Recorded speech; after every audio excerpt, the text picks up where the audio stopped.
नमस्कार दोस्तों, आपका स्वागत है मेरे यूट्यूब चैनल लाइफ और इल्यूजन में।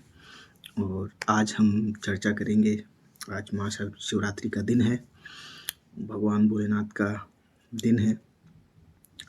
तो आज हम चर्चा करेंगे जो शिवरात्रि के साथ एक गलत परंपरा जुड़ी हुई है। कई लोग इस दिन भांग का नशा करते हैं, कई देवालयों में, शिवालयों में इस दिन भांग लोग चढ़ाते हैं, प्रसाद के रूप में पाते हैं। तो आज हम चर्चा करेंगे, क्या सचमुच में जो भांग है वो भगवान शिव का प्रसाद है? क्या सचमुच में आज शिवरात्रि के दिन भांग का वितरण करना चाहिए, उसका सेवन करना चाहिए, उसका प्रचार प्रसार करना चाहिए, या सचमुच भांग है जो भगवान शिव से ही जुड़ी हुई कोई चीज़ है या उनका प्रसाद है? हम इस बात की चर्चा करेंगे। दोस्तों, जो सनातन धर्म है, जो सनातन संस्कृति है, उसमें जो भगवान शिव हैं उनका बड़ा विशेष स्थान है। भगवान शिव ऐसे हैं जो किसी से बंधे हुए नहीं हैं और वो सबके हैं। भगवान शिव को आप सनातन संस्कृति की एकता का देवता कह सकते हो। जिसने पूरी सनातन संस्कृति को एकता के सूत्र में पिरोया हुआ है, वो भगवान शिव हैं। वो राम के भी आराध्य हैं, वो रावण के भी आराध्य हैं, वो भूतों पिशाचों के भी आराध्य हैं, तो वो देवताओं, महामानवों, महात्माओं के भी भगवान हैं। उत्तर से दक्षिण, पूर्व से पश्चिम तक, यहाँ तक कि देश विदेश, सुदूर, अलग अलग जगहों, अलग अलग सभ्यताओं, संस्कृतियों में अलग अलग प्रकार से भगवान शिव है, उनकी पूजा की जाती है। भगवान शिव हैं, वो सबको वरदान देते हैं। वो भोलेनाथ हैं, वो दिगंबर हैं, वो अघोरी है, वो तंत्राधिपति भी है, वो मंत्राधिपति भी हैं, वो समस्त ज्ञान के स्रोत हैं, वो पहले योगी हैं, वो आदि योगी भी हैं। वो भगवान शिव सब कुछ है। वो शमशान में भी रह लेते हैं। उनको प्रसन्न करने के लिए आपको फूल मेवे चढ़ाने की जरूरत नहीं है, वो आक और धतूरे से प्रसन्न हो जाते हैं। कहने का मतलब ये है कि भगवान शिव हैं, उनकी आराधना करने के लिए आपको कुछ विशेष होने की जरूरत नहीं है। आप जो है, जैसे हैं, जहाँ हैं, जिस अवस्था में हैं, जिस तरह से भी है, आप भगवान शिव की आराधना कर सकते हैं।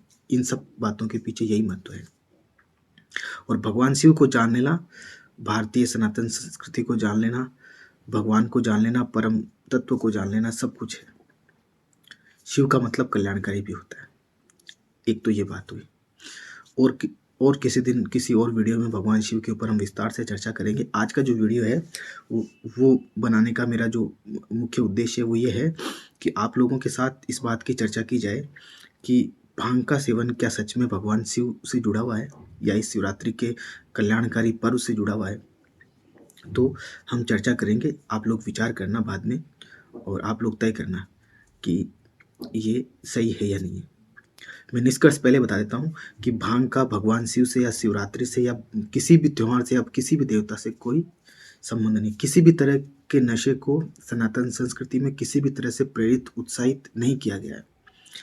यह कुछ गलत परंपराओं से, कुछ अंधविश्वास के तौर पे, कुछ पाखंड के तौर पे या कुछ चीज़ों में फेरबदल या उनको समझने में त्रुटि के तौर पे ये सब चीज़ें शुरू हो गई होगी और बाद में स्वार्थी तत्व जैसे हर चीज़ पे वो अपना कब्जा करके और अपने स्वार्थ की पूर्ति करते, वैसे भी यहाँ भी ये सब कुछ हुआ होगा। अब हम बारी बारी से एक एक चीज़ को मैं आपके साथ रखता हूँ, आप विचार करना।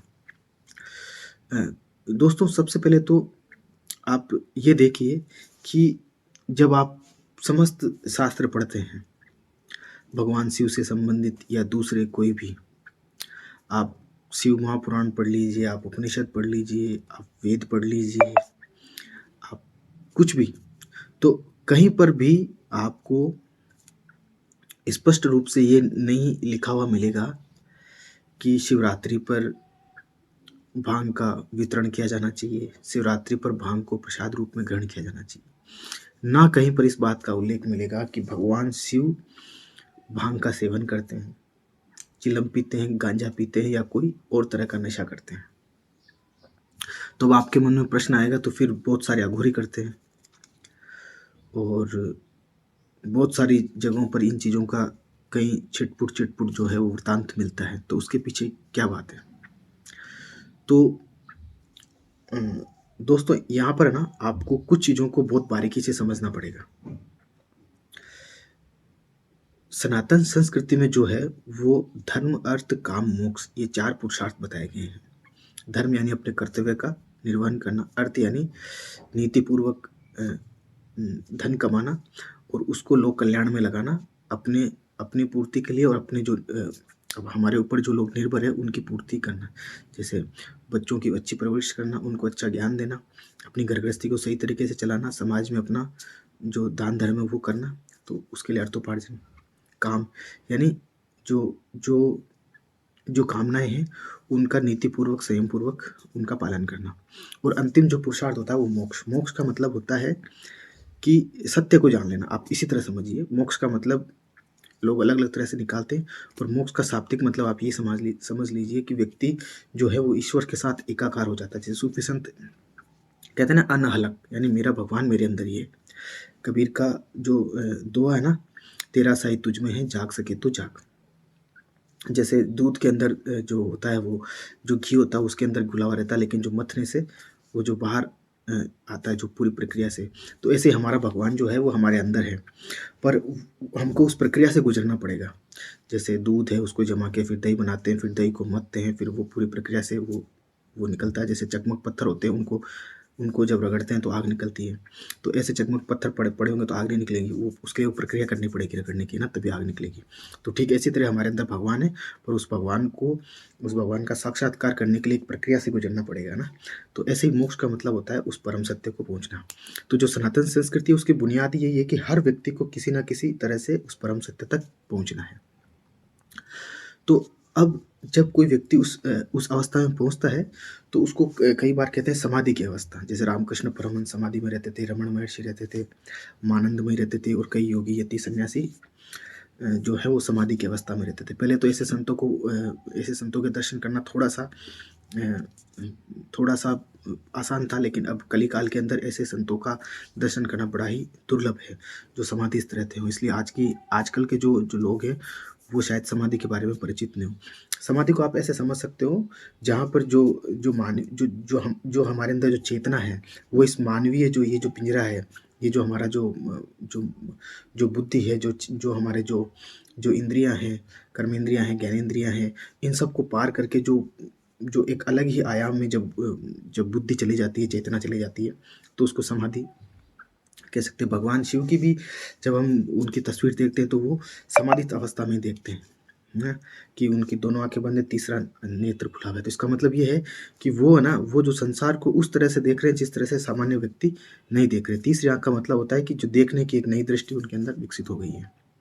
तो ऐसा ऐसा होता है कि समाधि की अवस्था में कोई व्यक्ति होता है, उसकी जो चेतना होती है उसका विस्तार हो जाता है, और वो जो देख रहा होता है वो सामान्य व्यक्ति नहीं देख रहा होता है।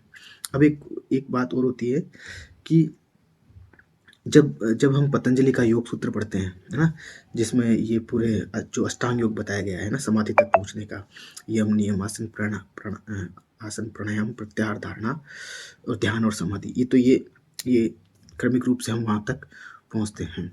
उसकी बुनियाद यम नियम है, और उसका जो जो जो अंततोगत्वा जहाँ हम पहुँचते हैं वो है समाधि।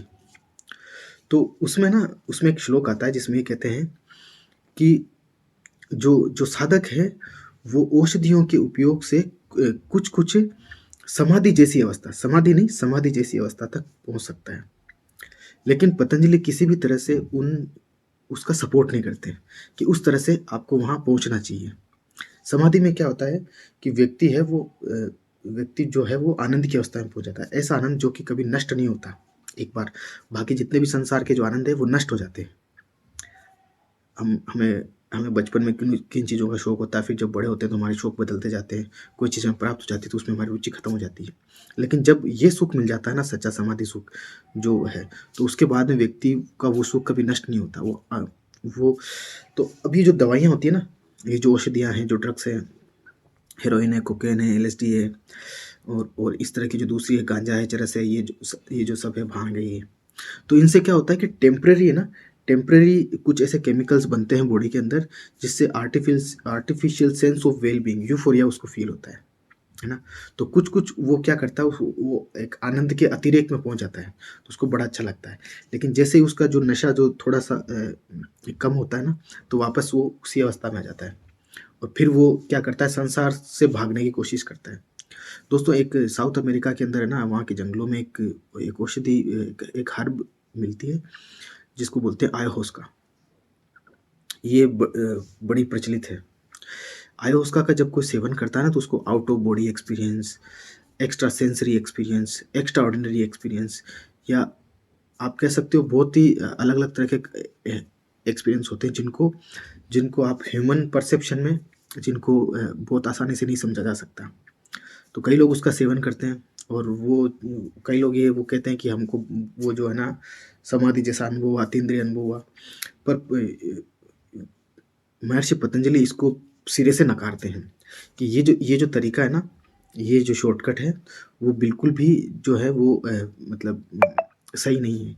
इससे आपका पतन ही होता है। अब पतन क्यों होता है? एक तो कोई नेचुरल तरीके से उस पूरी प्रोसेस को फ़ॉलो करे। यम नियम को अपनाए, आसन प्राणायाम को अपनाए और फिर प्रत्याहार करे, फिर धारणा करे, फिर ध्यान लगाए और फिर समाधि को पहुँचते। तो वो जो जब इस स्थिति पहुँचता है, तो वो नेचुरली वो स्थिति उसके जीवन में आती है। और जब नेचुरल तरीके से आती है, तो वो स्थिति उसकी हमेशा रहती है। फिर जब वो वहाँ से नीचे आता है उस स्थिति से, तो फिर उसके बाद भी वो एक साधारण अपने अपने धर्म, कर्म, अपने क्रियाकलाप साधारण करता है। लोक कल्याण में अपना योगदान देता है और एक असाधारण मनुष्य की तरह रहता है। लेकिन जब आप ये नशा करते हो, तो जब आप उस अवस्था में रहोगे, तब तो आपको वो artificial sense of well being लगेगा। आप एक एक्स्ट्रा सेंसरी जो है वो उसमें कंडीशन में रहोगे। लेकिन जैसे ही उसका नशे नशे का वो जो ख़त्म होगा, तो वापस आपकी स्थिति पहले से भी ख़राब हो जाएगी। फिर उस दवाई की ओवरडोज़ की वजह से और उसके साइड इफ़ेक्ट की वजह से आपका जो जीवन है वो खतरे में पड़ जाएगा। तो ये बिल्कुल भी किसी भी तरह से ठीक नहीं है। तो हमारे ऋषियों ने, हमारे महर्षियों ने, हमारे योगियों ने इसको बिल्कुल भी स्वीकार नहीं किया। तो फिर ये चीज़ प्रचलन में कैसे आई? तो इसके पीछे ना 2 कारण हैं। एक तो क्या है कि जो कुछ वाममार्गी साधनाएँ होती हैं, जो जो कुछ तांत्रिक साधनाएँ होती हैं, उनमें कुछ-कुछ इनका इनका उपयोग अ, थोड़ा-थोड़ा कहीं न कहीं किया जाता है। तो एक तो उस वजह से। एक दूसरा ये है कि कुछ योगियों ने इन इन नशे के ऊपर कंट्रोल पाया और उन्होंने जन सामान्य को ये बताया कि ये जो औषधियाँ हैं, ये चरस, गाँजा, भांग या इस तरह की जो भी एलएसडी, हेरोइन, कोकेन जो भी होती है, अगर आपको सच में समाधि तक पहुँचना है, तो इन चीज़ों से कोई कुछ नहीं होता है। ये चीज़ें जो है वो कुछ नहीं है। असली जो है, जो नशा है, वो तो भगवान की भक्ति से मिलता है ना? कबीरदास जी का एक भजन है, सतगुरु ने भांग पिलाई आँख्या में लालच छाई। तो बड़ा लंबा भजन है। जब आप पूरा भजन सुनोगे, तो इस भजन में कबीरदास जी अलंकारिक रूप से बताते हैं कि जो असली जो भांग होता है ना, वो गुरु पिलाता है आपको। असली भांग किसी दुकान में नहीं मिलती, कोई ऐसी नहीं होती जो वो है। असली जो भांग होता है वो गुरु पिलाता है और वो गुरु की ज्ञान रूपी भांग होती है कि जब वो शिष्य के अंदर जाती है, तो उसकी आँखों में लालन छा जाती है, उसकी आँखों में लालिमा छा जाती है। ये लालिमा किसकी होती है? भगवत साक्षात्कार की होती है। हुँ। तो ये सद्गुरुदेव भगवान ये चीज़ करते हैं। और इसी चीज़ को जब आप मधुशाला पढ़ते हैं, कवि कवि हरिवंश राय बच्चन की, तो उसमें इसी चीज़ को बड़े विस्तार से बताया कि उसमें जिस मधुशाला का ज़िक्र किया गया ना, तो ये वो मधुशाला नहीं है जहाँ पर कि ये जो लोग जाते हैं और दारू पी के और ये गिरते पड़ते रहते हैं और अपना जीवन नष्ट कर लेते हैं। उस मधुशाला से जो मधु जो पिएगा ना, तो उसका जीवन निहाल हो जाता है। यानी वो अमृतत्व है। तो वो अलंकारिक भाषा से कवि ने उसको बताया है। तो कहने का मतलब ये है कि कवियों ने, लेखकों ने अलंकारिक भाषा का उपयोग किया है कि सच में सच्चा नशा कौन-सा? सच्चा नशा भगवान की भक्ति का नशा, गुरु की भक्ति का नशा, सत्य को प्रेम करने का नशा। और जब जब वो आप नशा करते हो, तो आपके जीवन में सच्चा वो जो है, वो आनंद आता है। इस इन नशों से नहीं आता।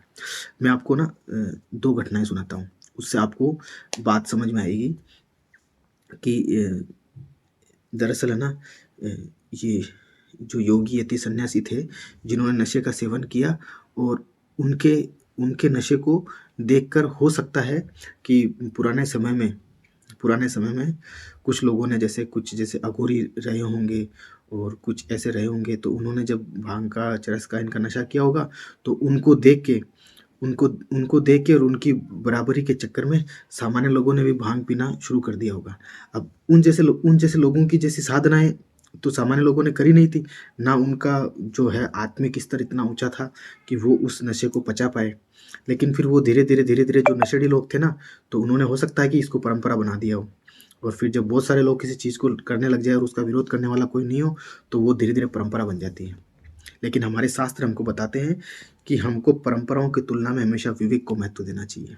हमें देखना चाहिए कि विवेक क्या कहता है।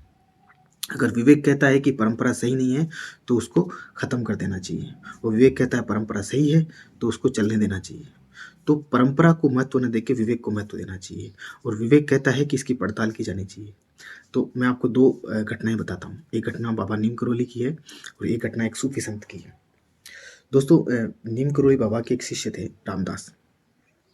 उनके बड़े फेमस शिष्य हुए वो रामदास। रामदास जो थे, उन्होंने नीम करोली बाबा के जो उपदेश थे उनका प्रचार प्रसार अमेरिका में किया था।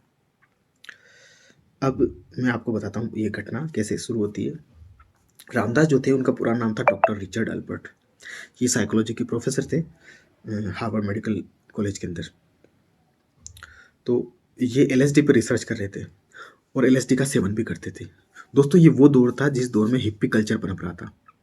हिप्पी कल्चर मतलब हिप्पी वो लोग उन लोगों को बोलते थे जो लोग है ना मौज मस्ती और आनंद में विश्वास करते थे, स्वच्छंद जीवन जीते थे, कोई नियम कायदे कानून उनको मानना पसंद नहीं होता था। क्योंकि हो सकता है कि उस जमाने के अंदर इन लोगों को सही से मार्गदर्शन देने वाला कोई हो ना। जो वेस्ट है, जो अमेरिका है, वो भोगवादी संस्कृति में घुसता चला जा रहा था, और वहाँ पे नित्य नई तरक्की हो रही थी, प्रगति हो रही थी, लोगों के पास बहुत पैसा आ रहा था। तो जब जब उस शक्ति का सही सदुपयोग करवाने वाला या करने वाला कोई ना हो, तो फिर ये सब चीज़ें होना लाज़मी होता है। तो वहाँ का जो युवा वर्ग था, वो नशे में डूबा रहता था और मौज मस्ती करता रहता था। तो इससे क्या हो रहा था, उनका नैतिक पतन हो रहा था। और अगर यही चीज़ लंबी समय तक चलती रहे, तो समाज जो है वो नैतिक पतन के गर्त में चला जाता है। तो उस दौरान क्या करते थे, ये जो डॉक्टर रिचर्ड अल्पर्ट थे, ये भी LSD का खूब सेवन करते थे, पूरे दिन करते थे, और उसी नशे में डूबे रहते थे। लेकिन जैसे ही वो जो नशा खत्म होता, फिर वापस नॉर्मल आ जाते। तो नॉर्मल आ जाते तो जो संसार की जो भाग-दौड़ है, जो संसार का जो है ना, जो स्ट्रगल है, तो उससे आदमी बच निकलने की सोचता है। इसीलिए तो अधिकतर लोग नशा करते हैं। वो संसार की समस्याओं से भागना चाहते हैं, संसार की समस्याओं को फेस नहीं करना चाहते, अपने अंतर्मन की महाभारत को वो सोल्व नहीं करना चाहते, अपने बाहर में जो समस्या हो रही है उनको फेस नहीं करना चाहते। तो उससे बच निकलने के लिए लोग नशा करते हैं, है ना। लेकिन नशा उतरता है, फिर वापस वही स्थिति होती है, फिर उससे निकलने के लिए फिर नशा करते हैं।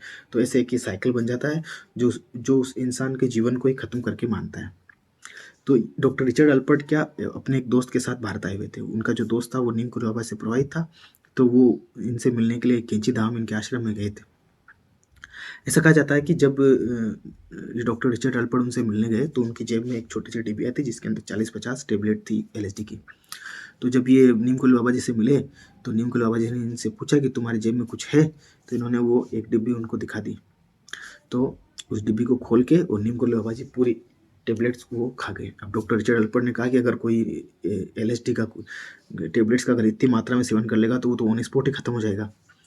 लेकिन नीम करोली बाबा जी को कुछ नहीं हुआ, वो एकदम बिल्कुल नॉर्मल बैठे रहे। तो अब ये जो साइंटिफिक माइंड के जो आदमी थे, इनका दिमाग चकरा गया कि ये कैसा आदमी है, इतनी सारे नशे की गोलियां खा गया और इसको कुछ भी नहीं हुआ। तो उन्होंने इनसे पूछा कि इससे क्या होता है। बोला, इससे नशा होता है, बहुत अच्छा लगता है, बहुत आनंद में रहता है, मेरे को तो कुछ फील ही नहीं हुआ। फिर नीम करोली बाबा डॉक्टर रिचर्ड अल्पर्ट को बोलते हैं कि तुझे असली आनंद क्या होता है मैं बताऊं। तो अब ये जब ऐसी घटना होती है, तो उनका साइंटिफिक जो लॉजिक होते हैं वो तो एकदम धराशायी हो जाते हैं। तो वो उनसे प्रणाम करते हैं, उनसे पूछते हैं, तो फिर उनके साथ लंबा समय वो बिताते हैं, और कहते हैं कि फिर वो लंबा समय बिताने के बाद में उनमें जो परिवर्तन आता है, और उनको सच्चा जो आनंद होता है ना, उसका रास्ता मिलता है। और जब उनको सच्चा आनंद प्राप्त होता है, तो उस आनंद को वो जाके वेस्ट बताते हैं। बहुत सारे लोगों को नशा छुड़वाते हैं, और इस तरह की चीज़ों से उनको बचाते हैं कि एक्चुअल में सच्चा आनंद जो है वो ये नशा करने में नहीं है, इस तरह का नशा करने में। सच्चा आनंद जो है भगवान का नशा करने में, गुरु का नशा करने में, सत्य का नशा करने में, ये गोलियों का नशा करने में नहीं है। तो एक और घटना एक सूफी संत की है, जिसमें एक सूफी संत ने अपने शिष्यों को बताया था कि एक साधारण व्यक्ति के नशा करने में और एक जो पूर्ण जो गुरु होता है, जिसने जिसने संसार की सब चीज़ों पर कंट्रोल पा लिया, उसमें क्या फ़र्क है। तो एक बार कहते हैं कि वो सूफी संत होते हैं, वो कहीं जा रहे थे, तो एक सज्जन मिले, उनके साथ उनके कुछ 2-3 शिष्य भी थे। तो एक सज्जन मिले, तो सज्जन के घर में गए, सज्जन के घर में उनको अच्छा खान पान कराया गया, शिष्यों ने करा और उन्होंने गुरु ने भी करा। फिर वहाँ से वो आगे बढ़ गए। तो जब आगे बढ़े तो कहते हैं कि एक दूसरे सज्जन के घर में गए, तो उस सज्जन के घर में खाने पीने को कुछ भी नहीं था, और वो सज्जन शायद बैठ के वहाँ पे कोई दारू वगैरह कुछ पी रहे थे। तो सूफी संत को सज्जन ने कहा कि मेरे पास तो आपकी खातिरदारी करने के लिए, हो सकता है उसने ऐसे मजाक में उसको कहा, छेड़ने के लिए कहा संत कि मेरे पास तो ये एल्कोहल है खाली। तो सूफी संत ने कहा ठीक है, कोई बात नहीं, तुम्हारे पास जो है मुझे देने के लिए वही दे दो। तो उनको एल्कोहल दे दी। तो वो जो संत है वो एकदम बिल्कुल बिना किसी उससे लगाव की दृष्टि से और उसको एक पदार्थ की तरह पी गए, कुछ नहीं हुआ। शिष्यों ने पिया, तो शिष्यों जब बाहर निकले तो उनके हाथ पांव डगमगाने लग गए, क्योंकि उन पे एल्कोहल का जो नशा आ गया था, तो उसकी वजह से उनको चलने में दिक्कत हो रही थी। थोड़ा आगे गए तो एक कारखाने के पास जाके सूफी संत रुक गए। अब सूफी संत वहाँ जब रुके तो वहाँ पे कारखाने का जो मालिक था वो सूफी संत से बड़ा प्रभावित था। तो उनको अंदर लेके गया और अंदर जाके बोला कि मेरी बड़ी इच्छा है कि मैं आपका स्वागत सत्कार करूं, आपके लिए कुछ खाने पीने का लेके आऊँ, लेकिन मेरे कारखाने में तो सिर्फ लोहे का सामान है और कुछ नहीं है, लोहे का बुरादा है, ऐसी चीज़ें हैं। तो सूफी संत ने कहा कि ठीक है, तुम वो लोहे का बुरादा ही ले आओ, तो वही हम उसे। तो शिष्यों को और उनको उस महानुभाव को बड़ा अजीब लगा कि ये क्या बोल रहे हैं, लेकिन उसने सूफी संत ने जोर दिया कि हाँ तुम लेके आओ लेके आओ। तो कहते हैं थोड़ा सा वो टूटी हुई कीलें, लोहे का बुरादा, ऐसे कुछ चीज़ें लेके आए और सूफी संत वहीं उनके सामने बैठे बैठे वो लोहे का बुरादा, वो कीले विले सब खा गए। तो शिष्य वो देखते रह गए और वो जो महानुभाव वो भी देखते रह गए। तो जब वहाँ से बाहर निकले ना, तो शिष्य को ये पता चला कि ये जो व्यक्ति है जिसे हम अपना गुरु कह रहे हैं, जो सूफी संत है, उसके लिए भोजन, वो एल्कोहल और ये लोहे का बुरादा, इसमें कोई फर्क नहीं है। तो मेरा कहने का मतलब ये है कि जब कोई जो अघोरी थे, जो इस तरह के जो योगी यति सन्यासी थे, तो उन्होंने सामान्य लोगों को ये बताया, जब वो उन्होंने ये भांग का इनका कोई सेवन किया होगा, जैसे कुछ लोगों ने, हो सकता है जो वाम मार्गी हो, जो तांत्रिक मार्ग के हैं, उन्होंने नशे का सेवन जो है वो कुछ कुछ जैसे जैसे होता ना, अपनी साधना को थोड़ा सा तीव्र करने के लिए किया होगा। हालांकि उसको भी जो है जो जो मेन स्ट्रीम जो मार्ग होता है उसमें उसको कभी भी वो ज़्यादा उसको महत्व नहीं दिया जाता, लेकिन कुछ मार्गों में किया होगा। पर अधिकतर जगहों पर जो कई सारे ऐसे योगी थे, सन्यासी थे, उन्होंने प्रदर्शन सिर्फ इसलिए किया कि इन चीज़ों में सच्चा नशा नहीं है, इसमें कोई महत्व नहीं है, आप इनको महत्व बिल्कुल भी मत दीजिए। असली जो नशा है वो गुरु के ज्ञान का है, असली जो नशा है वो गुरु की भक्ति का है, असली जो नशा है वो सत्य के प्रति प्रेम का नशा है। तो भगवान शिव इसी के प्रतीक है। तभी तो भगवान शिव ने लोक के कल्याण के लिए जब समुद्र मंथन में जब हलाहल विष निकला था, तो सब कांपने लगे थे थर थर। तो उस विष को धारण किया था अपने, और उस विष को धारण करके समस्त संसार में आने वाली विपत्तियों से संसार को बचाया था। तो जो योगी यति सन्यासी जो होते हैं, उन्होंने वो केवल अपनी योग शक्तियों के प्रदर्शन के लिए कभी कभार ऐसा किया होगा, लेकिन फिर सामान्य लोगों ने उनकी बराबरी करने के लिए ये चीज़ है वो इस चीज़ का सेवन किया होगा शिवरात्रि पे, और फिर बाद में ये फैशन बन गई होगी, और फैशन से कुरीति बन गई, और कुरीति से फिर परंपरा में आ गई, और परंपरा से अभी तक लोग इसको चला रहे हैं। तो अब आपको ये विचार करना है कि हमारे संस्कृति में, हमारे धर्म में, हमारी सनातन धर्म में इस चीज़ का बिल्कुल भी स्थान नहीं है। क्योंकि अगर आपको शिवरात्रि से सच्ची प्रेरणा लेनी है तो आप भगवान शिव के जीवन से प्रेरणा लीजिए कि भगवान शिव कौन है, शिवरात्रि पर्व का महत्व क्या है, शिवरात्रि पर्व पर हम क्यों उपवास करते हैं। जब आप इन चीज़ों को जानोगे तो आपको शिवरात्रि का सच्चा फायदा मिलेगा, भगवान शिव का सच्चा आशीर्वाद मिलेगा। शिवरात्रि पर हम उपवास करते हैं, तो भांग की बजाय आपको जो शिवरात्रि का जो मुख्य है ना, जिसका पूरे शास्त्र, पूरे ऋषि, महर्षि, योगी, यति, सन्यासी अ, गुणगान करते हैं कि शिवरात्रि जो है एक विशेष रात्रि है। इस दिन साधना करनी चाहिए। अब यहाँ उपवास का क्यों महत्व है? देखो, उपवास में क्या है, उपवास में कहते हैं कि आप खाना नहीं खाओगे तो आपको कैसे भगवान मिल जाएंगे, क्या होगा? तो ठीक बात है, खाना नहीं खाने से भगवान नहीं मिलते, लेकिन आप उस प्रक्रिया को समझिए। आप थोथी बुद्धि मत लगाइए। आप उस विशेष परिस्थिति में, विशेष देश काल परिस्थिति में, उस समय की उस प्रक्रिया को समझें। शिवरात्रि के दिन एक तो देखो, अभी तो ना उपवास के दो मतलब है ना। पतंजलि के योग सूत्र में महर्षि पतंजलि बताते हैं कि हमारे आहार में 3 चीज़ें होती है ना। हमारे आहार में भोजन भी होती है, वायु भी होता है, और हमारे आहार में हमारी भावनाएं भी, जो विचार भी होते हैं। यानी हम विचारों का भी आहार करते हैं, भोजन का भी करते हैं, वायु का भी करते हैं, प्राण का भी करते हैं। तो हमारे आहार में सब चीज़ शामिल आती है, खाली खाना ही नहीं होता है। तो फास्टिंग जिसे हम बोलते हैं ना, उपवास, तो उसमें आप इन सब का करिए। आप अभक्ष्य नहीं खा रहे हो ना, तो अभक्ष्य विचार का सेवन भी उस दिन मत करो। अब गलत बोलना भी नहीं, गलत विचार भी नहीं करना, गलत भावनाएं भी मन में नहीं लानी है। ये उपवास का हिस्सा होता है। सही मायने में ये उपवास है, क्योंकि ये आहार है। दूसरा, हम अगर संस्कृत जो व्याकरण है उसकी दृष्टि से अगर हम देखेंगे ना, उपवास का मतलब होता है, उप मतलब होता है नजदीक, वास मतलब बैठना, नजदीक बैठना। किसके नजदीक बैठना? आप भगवान शिव के नजदीक बैठना। तो आदमी जिसके नजदीक बैठता है ना, कहता है ना, संगति का असर होता है। तो हम जब लगातार किसी चीज के नजदीक बैठते हैं तो धीरे धीरे हम भी उसके जैसे हो जाते हैं। आप अच्छे व्यापारी के नज़दीक बैठोगे तो व्यापार के गुण सीख जाओगे, अच्छे व्यापारी बन जाओगे। आप नशेड़ी के नज़दीक बैठोगे तो नशेड़ी बन जाओगे, है ना। आप जुआरी के नज़दीक बैठोगे तो जुआरी बन जाओगे। आप ज्ञानी के नज़दीक बैठोगे तो धीरे धीरे आप ज्ञानी बन जाओगे। आप किसी विद्वान के नज़दीक बैठोगे तो विद्वान बन जाओगे। तो नीचे समीप बैठने का ये फायदा होता है। तो उपवास का ये दो मतलब हो गए, अपने अपने आराध्य के समीप बैठना, और वो जो आहार का जो निषेध है, तो खाली भोजन ही नहीं, खाली भोजन को निषेध नहीं करना, जो गलत विचार हैं, जो गलत भावनाएं हैं, वो नहीं करना। तो इससे क्या होगा? इससे आपके अंदर परिवर्तन होगा। जब आप अपने आहार को नियंत्रण करोगे, आप नियंत्रित करोगे कि आपके शरीर में क्या जाना चाहिए, आपके मन मस्तिष्क में क्या जाना चाहिए, आपकी कल्पनाओं में, भावनाओं में, विचारणाओं में क्या जाना चाहिए। जब इन चीज़ों पर आप नियंत्रण रखोगे तो आपके जीवन में पूरा परिवर्तन आ जाएगा। आपका जीवन जो है वो सकारात्मक और प्रगति के सोपानों पर चढ़ने लग जाएगा। तो शिवरात्रि का जो इतना बड़ा कल्याणकारी जो पर्व है, भगवान सदाशिव का जो ये पर्व है, तो उसको हमें नशे का पर्व नहीं बनाना चाहिए। ये कोई भांग पीने का और कोई भांग वितरण करने का या कोई नौटंकी करने का पर्व नहीं है। ये पर्व है कि जो हमें मनुष्य शरीर मिला है, इस मनुष्य शरीर से हम चेतना के शिखर को प्राप्त कर सकते हैं। हम जीवन को जिस रूप, जीवन के सर्वोच्च जो शिखर है उसको हम प्राप्त कर सकते हैं। हम अपनी संभावनाओं का जो सर्वोच्च जो पायदान है वहाँ तक पहुँच सकते हैं। तो हमको यही करना चाहिए। इसलिए आप लोग इन चीज़ों से बचें, और कोई दूसरे भी आपके नज़दीकी करते हैं तो उनको भी आप इस चीज़ के लिए आप बताएं। तो आज शिवरात्रि के पावन पर्व पर आज को आप लोगों को यही सब कहना था। आप सबका धन्यवाद। ओम शांति।